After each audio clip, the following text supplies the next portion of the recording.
creativity, critical reflection, communication and collaboration, and I see them as a set of skills that currently educators see as necessary to progress students to be able to participate in the rigours that are coming in the modern world. For example, many of the jobs that students in kindergarten will enter after they graduate so far haven't been invented, and I think that the right way to go is to train students to be able to work in those kind of team-based, flexible environments where they'll need to communicate together on a different level. Something that needs to be done in every aspect of our learning, rather than just be, today we're going to teach creativity because that's something that you have to learn and you have to know. Now I look at it as being integrating all of the 4 C's in everything that we do, not just our learning in the classroom, but outside the classroom and our professional learning with our teachers. So I look at it as being a skill set that needs to be taught in everything that we do, not as individual tasks.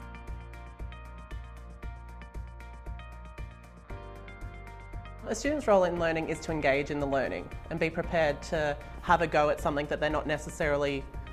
good at, because that's what the learning process is. It is having a try, learning new information. So I guess their role is just being active participants who are engaged and, you know, understanding the purpose behind what they're doing as well. I think the student's role is really to be open to the world around them, so open to new learning, to be curious, because if they're curious about the world, then they'll continue to ask questions, which will then lead them on an independent learning path rather than one that's purely directed by the teacher. But the student will be able to sort of become a self-motivated learner and challenge themselves, I guess, sort of day to day. Very much to be the drivers of the learning, so it all seems to be like student orientated and getting their ideas out and instilling the skills that students have, particularly with bus stops and parliament and stuff, to get them working independently of teacher directions. So if a teacher says you're going to do this now, that teaches them to be independent workers without the backwards and forwards, or what do we do now, is this okay?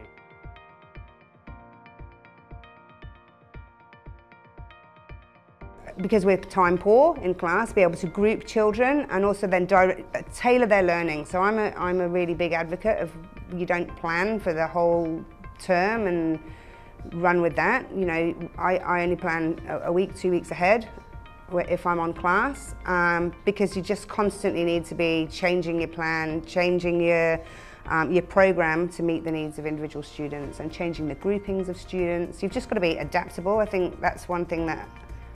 I think is a big change for me, is changing the way that I organise my teaching. So the teacher's role, I think, has become a facilitator of learning. So rather than having a set of A, B, C, D steps that you feel that you must get through, is to more so be open to where the students might lead you in their learning, because it's their curiosity and their sense of discovery that might open up something creative or new that just may take your lesson to the right place.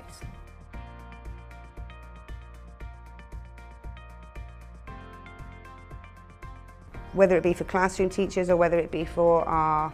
a leadership team, in that we have our curriculum,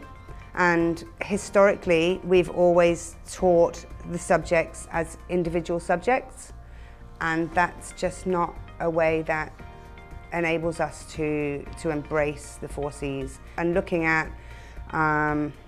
providing the students with cross-curricular learning and really rich tasks,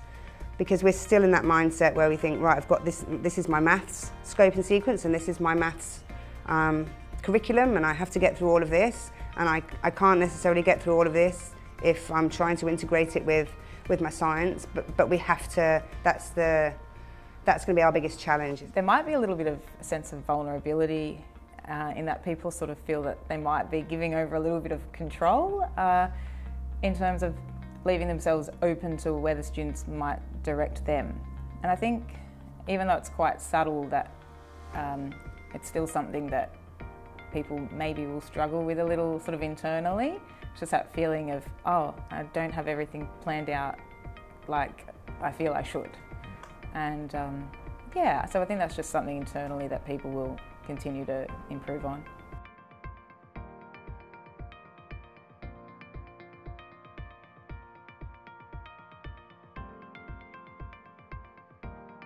I'm thinking about them as a kind of an integrated set of skills as opposed to teaching them in isolation. I'm trying to find tasks that will focus and integrate the four of them, I guess, in the one context. I understand them to be a way of getting students to be prepared for an ever-changing world and sort of having those soft skills to deal with the changing workplace, and you know, we're creating students that need to be ready for jobs that don't exist yet. So it's a way of having them being those dynamic thinkers who are able to work with anybody, who can sort of use reasoning and understanding and noticing to see what is different and what could be better.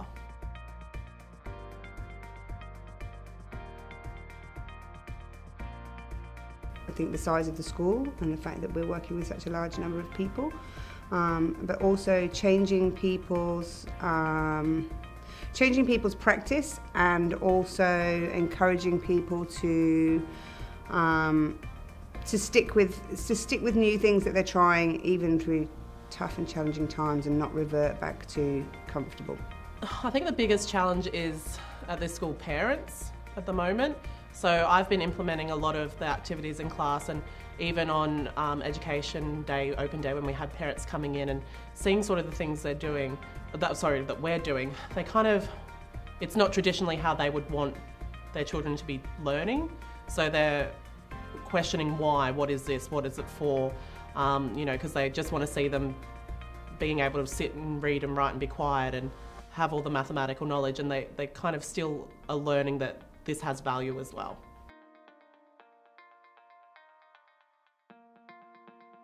I think in terms of trying to integrate the 4 Cs more readily or regularly and frequently in my teaching, whether it just be a small focusing exercise or a pause and reflect as a tableau or a bus stop. So a combination of planned activities but also incidental use of the 4 Cs. I think it's enhanced my teaching to have a deeper vocabulary and how to express that vocabulary with the students, like especially being on Year 6, having my kids go, oh, you know, are we getting on the bus today because I really want to talk about this, and they've got their ideas on what they want to say within using, you know, the 4 C words. And